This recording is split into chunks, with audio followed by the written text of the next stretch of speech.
Although I didn't do much reading last year, it is without a doubt in my mind that Hot Dish is the best furry publication for 2013.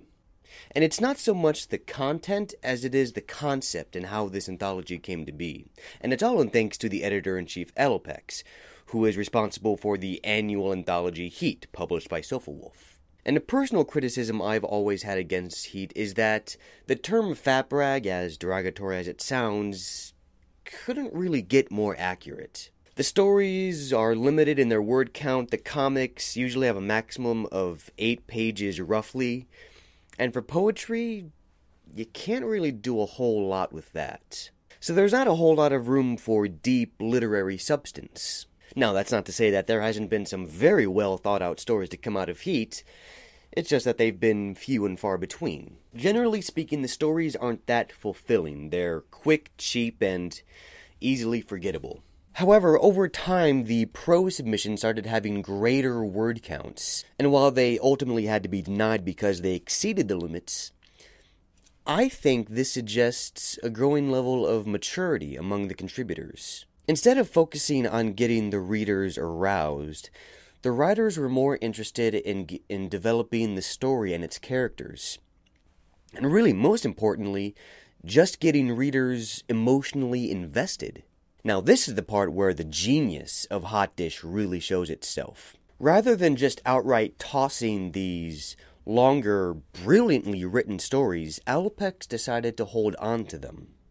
Eventually, all of these denied submissions just got to the point where they could just become their own anthology, and that's exactly what happened. That's great. Hot Dish is basically the same concept as Heat, but gooder.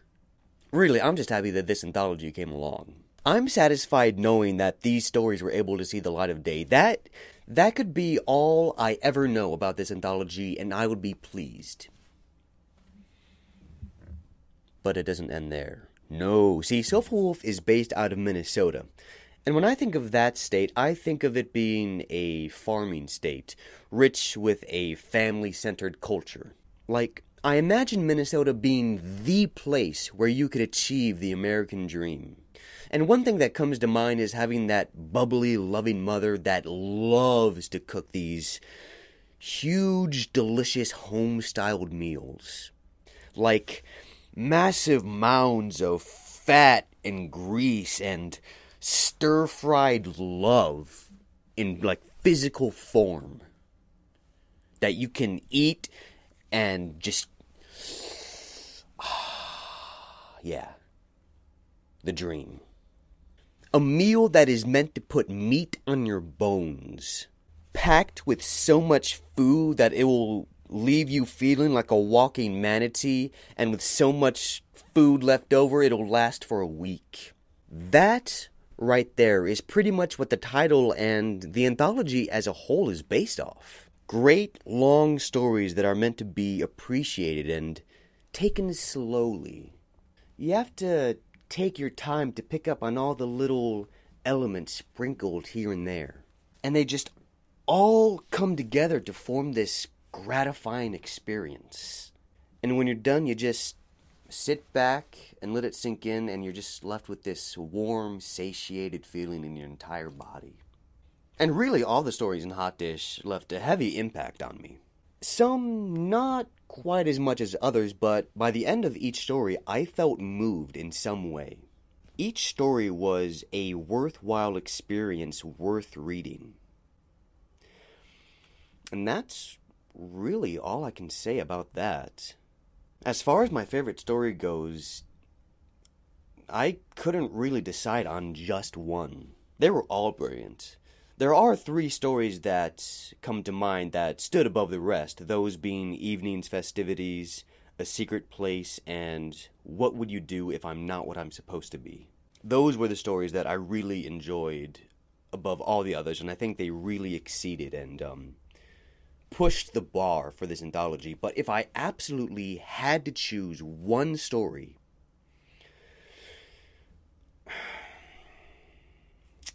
it would have to be